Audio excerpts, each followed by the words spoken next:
Сайн байцгаана уу? За энэ 7 хоногийн дуулаа шууган дундаас би ярихаар хэвлэлийн эрх чөлөөний тухай асуудлыг онцолж авлаа. За яг одоо энэ бичлэг хийгдэж байгаа үед бол улсын хурал дээр хэвлэлийн эрх чөлөөний тухай хуулийн төслийг хэлэлцэж байна. За янз бүрийн санаа оноо гарч байна. За энэ одоо л хэлэлцэж байгаа болохоос биш бол энэ маш удаан яригдж байгаа, маш их хэлэлцэж байгаа хуулиудын нэг. За ер нь их олон өөрчлөлт ордогч ийм зүйлийн нэг нь бол энэ зүйлийн хэвлэлийн эрх чөлөөний тухай мэдээж энэ асуудал тийм үү. За яагаад энэ асуудал чухал юм бэ? Яагаад заавал энэ олон дуулан шууган дотроос онцолж авч байгаа юм бэ гэдэг асуудлыг хэдүүл ойлгоцгоо. За ерөөсөө ялангуяа энэ ковидоос хойш за Монгол улс бол одоо эрх чөлөө ардчлалын бүх индекс үүд маань ерөөсөө ингээл унаад байгаа доошо. Ерөөсөө нэг ахиц гарсангүй тий. Ингээд энэ улс маань одоо ардчилсан гэдэг тодтолдоо одоо орох юм уу, орохгүй юм уу? Нөгөө сонгуульт авторитар буюу те сонгуулаар гарч ирж яадаг, тэгээ хөөшлөгдөж яадаг ийм зарчим руугаа те дундад Азийн, за Оросын те ийм маягийн завгарлууга явах юм уу, очих юм уу, за эсвэл бүр сүулдэ хятад маягийн болох юм уу те одоо нэг эрх баригч намыг зөвтгсөн хитэн нам ингээд сугамд нь хавчуулагдаа байж яадаг. За нөгөө эрх баригч нам ч л хуваарь гүнөө өрхөж яадаг. Ийм байдал руугаа очих гээд байгаа юм уу гэдгийг шийддэг хэдхэн чухал үзүүлэлтүүдийн нэг бол ерөөсөө энэ хэвлэлийн эрх чөлөө юм. За тэгэхээр бид нар бүгдөө мэдж байгаа одоо энэ хэвлэлийн эрх чөлөөний индекс гэж байдаг. Энэ индексийг ингээд гаргадаг улсууд, үнэлэнгийн байгууллагууд эдгээр байгаа. За тэгээд энэ байгууллагуудын одоо ингээд үнэлгээ илтүү юмар бол Монгол бол байнга доошо уруудж байгаа. Ерөөсөө ингээд байнга нөгөө үзүүлэлтүүд маань ингээд алга болоод байна. Эх хөрхий. За тэгээд яадаг вэ? Бүр ингээд жилд одоо 1-2 байраар чухардаг биш ерөөс ингээл 20-30-аараа эдэр доошо ундаг эдэр болсон байгаа юм л да. За жишээ нь 21 онд харахад Монгол улс бол одоо 68 дугаар байранд байсан гэж байгаа. 21 онд. Гэтэл 24 онд үзэхэд бүр 109 руу өссөн гэж. Ерөөсөө 2-3 жилийн дотор бүр ингэж унж байгаа.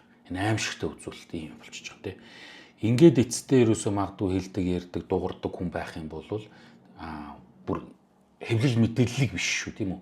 Хүн байх юм бол янз бүрийн асуудал элдв юмд орооцолдох ийм боломж болцоо бүрдэх тий бүр иймч байдалд хүрчлээ эдэр гэж зарим нь бол шүүмж өрнүүлээд одоо болиочоо гэ ингээд хэрүүлээд байгаа. За угтаан бол бидний сонгож авсан энэ нэг ардчилсан гэдэг байгаа да гэдэг байгаа энэ тогтолцоонд байдаг хитгэн эрх чөлөө энэ тогтолцоо хүчрхжүүлж яадаг доктортой байлгаж яадаг эрхүүдийн нэг бол энэ гэдэг чинь тий. За энэ эрхийг энэ хэвлэл нийтлэх эрх тий.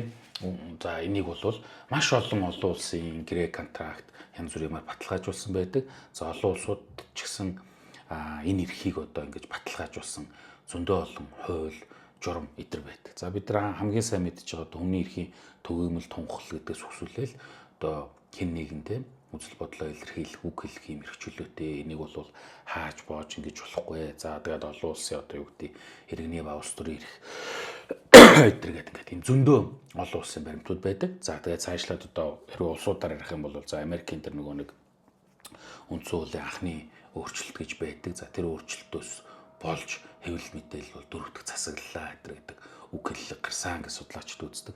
За тэгээд герман за ингээл ерөөсө бүгд л байна. За Монгол улсад ч гэсэн хөрх юм ингээд бид нарт зөндөө олон ийм заалт байна. Гэвч энэ маань ерөөсө болдоггүй, бүтдэггүй, ерөөсө ингээд хэрэгждэггүй, яах вэ? Юу болох вэ? Тэ? Ингээд дэлхийд дахинтай бусад улстай одоо байнга л одоо янз бүрийн улсын хөгжсөн улсад яад энэ тэрэ гэдэг жишээ бид нар бараг бүх сэдвүүдээр авч ярьдаг те одоо яах юм бэ гэдэг. Ингээд хэвлэлийн эрх чөлөө элдв юмараа ингээ харах юм бол нөгөө Скандинавын улсууд гэдэг те эсвэл Нордик улсууд гэдэг Норвеги, Дани, Швед, Финланд, Эстони гэдэг бол маш их хэвлэлийн эрх чөлөө сайтай гэж одоо дандаа зэрэглэлээр 1 2 3 4-т ингээ байж байдаг. За доошо юу муу байдаг вэ гэж тэгэхээр өөрх юм нь тэгэл Хятад, Вьетнам, Иран, Хойд Солонгос, Молонгос эдэр гэл ингээл байж байдаг. Жишээ нь Хойд Солонгос бол 180 хэсэг гэж байна те. Манайх 109 одоо тэгээд төрөүний унсан хурдаараа бол утахгүй тэгээд тэр загвар руу тавьчих юм одоо яах юм итгэхгүй тийм үү. Нэг ийм төвхтэй байдалд орчиход байгаа. За тэгээ хоёр тал юу ярваа? Юу өгүүлвэ те? Ямар юм ярваа гэдэг чинь. За манай нөгөө дарга нар цэрэг нар эрх мэдэлтэй улсууд за ялангуяа энэ эрх барьж байгаа намын нөхдүүд маань бол өнөөхөл үлэг болсон ярьдаг нэг юм сонирхолтой юм а ярьсан. Ер нь сайжруулчихъя, болгочихё, тий? Ингэчихъя, яага болохгүй гэжээ тэр гэл ингээд нэг юм а яриад байгаа. Гэхдээ л хэдүүлээ санацгай.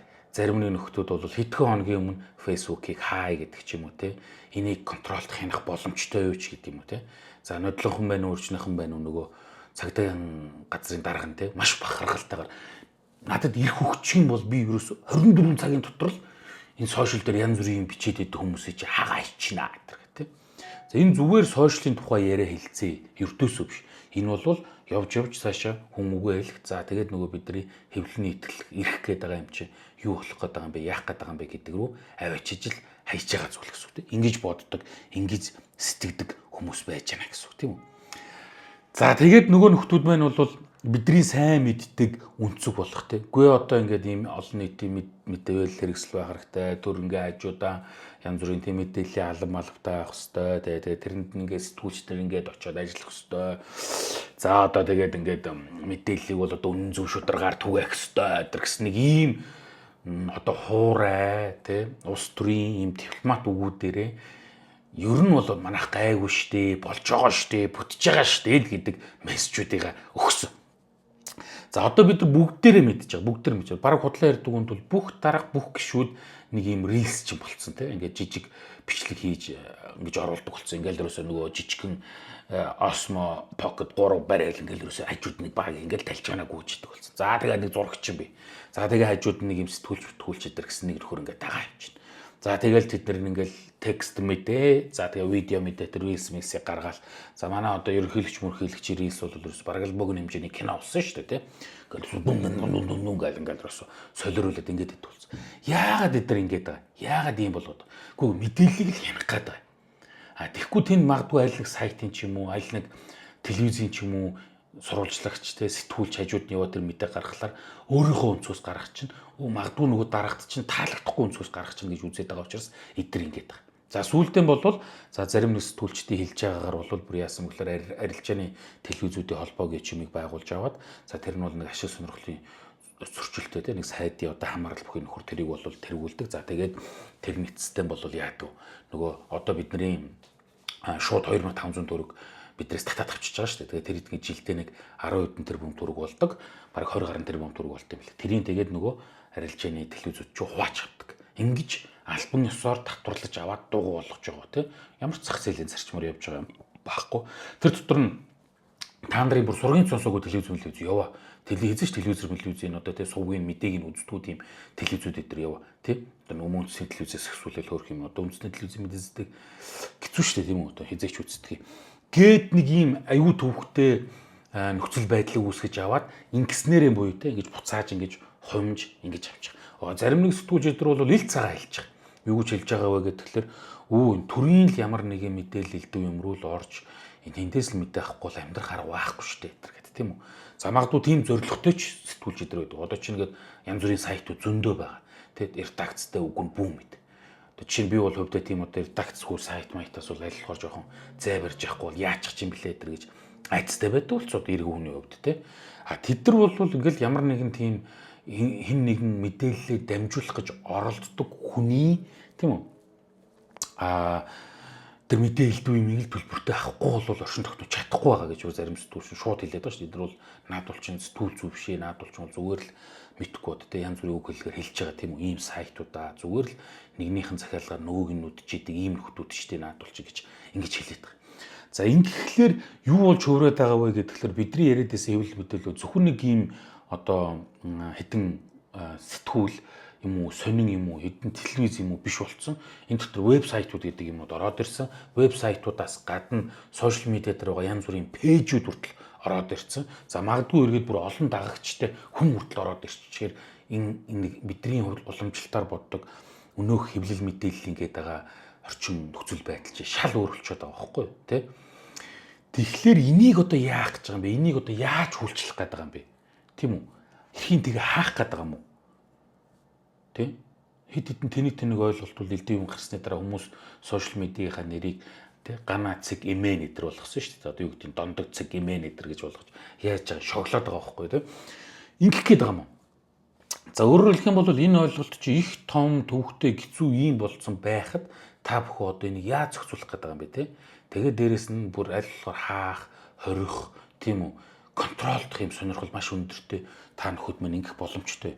За тийм ч учраас одоо энэ янз бүрийн олон улсын байгууллагууд одоо тэр энэ хил хязгааргүй сурвалжлагчдаг гэдэргээд байгууллага байдаг. Эдгээр бол одоо наад хэлэлцэж байгаа хуулиа бити яаран батлаач та нар наа батлах гээд байгаа чи хангалттай ярьж хэлцэхгүй байна. За хоёрт илүү тийм үү нөгөө зохицуулалт янз бүрийн хяналт ийм юмнууд ороод ирсэн. Ийм болох гээд байна гэдэг асуудлыг тавиад ингээд одоо бараг гуйсан байгаа байхгүй одоо гуугаад байгаа бити ингэж бушуух яачаач та нар болохгүй штэ гэдэг тийм үү. Өөрөөр хэлбэл бол одоо энэ хуулийн хилцээд байгаа энэ хуулийн төсөлт бол одоо хэмжих тодорхойлох боломжгүй эргээд ингээ мушгаад ашиглах боломжтой цензур тогтоочих боломжтой заалтууд эдгээр ингээ суудсан байна гэж байгаа байхгүй тийм аюу төвхтэй. За энэ минийг хянаач их сурвалжаа хин одоо нууцлалдаг эдгээр байдал эдрийг бол боловлччээ та нар эдэр гэдэг. За нөгөө талд бол хэвлэлийн эрх чөлөөгөө бол хамгаалсан одоо энийг тэмцсэн илэрхийлсэн сэтгүүлчдэн эдэр бол зөндөө байна. Одоо болио энэ ч наач хэцүүлчлээ шүү дээ тий. Та нар бол гитрхи хэвлэл мэдээлэл рүү орж ирлээ шүү дээ. Тийм ч учраас бидний одоо үг хэлэх эрх чөлөө ингэж хумигдаа засаг таалагддаг хүмүүс нь магадгүй тэр дарга цэрэгнэрийн бүр гадаад айлчлалт хүртэл явдаг болсон. Тэгдгүү нь бол яасан хөрх юм ингээ үлддэг тий мэдээлэлээр хангадаг. Тэрэнд чамд ярьслах өгөхгүй. Манай зарим дарга нар ч бүр тэгж байгаа шүү дээ. Чамд ярьслах өгөхгүй би эдэр гэдэг тий. Ийм байдал эдэр лүү орж байгаа нэг юм төвхтэй байдлыг та нар үүсгээд байна шүү дээ. Энийгээ сайн яриач хэлцээч гэдэг нэг юм байр суурийг ч гэсэн илэрхийлж байгаа хүмүүс байгаад.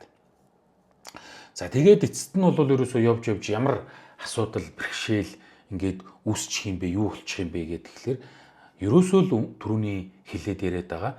Гэхдээ дарга нарын хажууд байгаа энэ нэг том хэвлэлийн аалав, сэтгүүлчнэр тэ одоо нэг байгууллага хариуцсан тэр одоо юу гэдэг хэвлэл мэдээлэл алав малав гэдэг чи эргээд маш төвхтэй байдалд оруулаад байгаа юм шүү гэдэг өнцгийг нөгөө талд гаргаж ирж ярьж байна. Яагаад вэ? Тэд нар мэдээллийг маш хяндаг, за маш эвтэйхэн гаргах гэж оролддог. Өнөөх дарга цэргийг эвтэйхэн дүр төрхтэй, тэ өвтэйхэн хэл үгтэй гаргах гэж ингэж оролддог. Ингээд энэ нь эргээд яаж байгаа үнэн байдлыг нууж байгаа, бодит байдлыг хаацалж байгаа ийм байдал руу аваачаад байна. За тэгээд аятайхан сэтгүүлч гэдэг юм уу ингээ эвтэйх юм хийгээ явж байгаа хүмүүсийг бол мөнгө төгрөгөөр ч юм уу мэдхгүй одоо альбан тушаал одоо юугээр юм те нөгөө дарга нар ч өөрөгдөж аваачаад за тэгээд тэндээ ингээ сайхан суулгаад нөгөө мэдээллийн урсгалыг хянах гэж орлоо. За тэгээ нөгөөдөл ч гэсэн тань сүлжээ илтүү юмараа болвол тэрэндээ ингээ явдаг гэж байна. За тэгээд хоёр дахь нэг гол хэлээд байгаа зүйл нь бол үгүй төлбөртэй мэдээг юусоо буруутгаад үүсгээд байгаа юм ердөөсөө байхгүй. Болно угаасаа тэгж болно шүү дээ тэр чинь бизнесийн байгууллага юм чинь. Хамгийн гол нь чи нэвтрүүлэгч л байгаа бол дээр нь төлбөртэй гэдгээр л шошгоо нааж гэж тийм нэг өнцгтэр нь энэ бол төлбөртэй, энэ бол спонсортой гэдэг ч юм уу.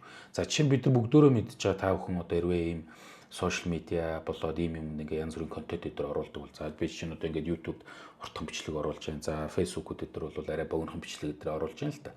Ингээд бол асуудаг нэг асуултуудын нэг болохоор чи ямар нэгэн спонсор юм уу те ямар нэгэн төлбөр авч энэ контентыг хийж байгаа юу гэдэг ингээд байнга асууж хянж идэг. Хэрвээ тийм бол наатхан чи зарлж тэр нэг жижигхэн те нэг юм боксыг тик хийж одоо ингэж зөвлөх хэрэгтэй.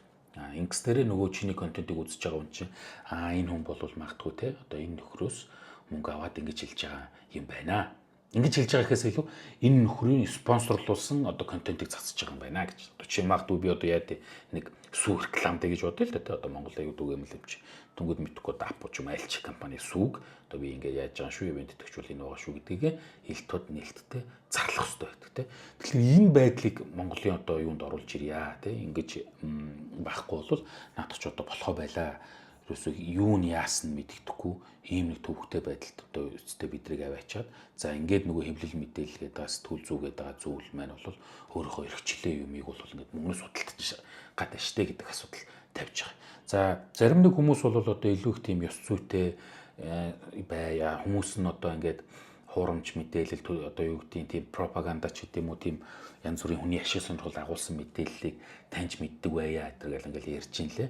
За энэ бол миний бодлоор жаахан хэцүү төвхтэй баг. Яагаад бол олон нийт нийгэм гэдэг чинь тэр бүр тэрэн дээр анхаарал өгөхгүй.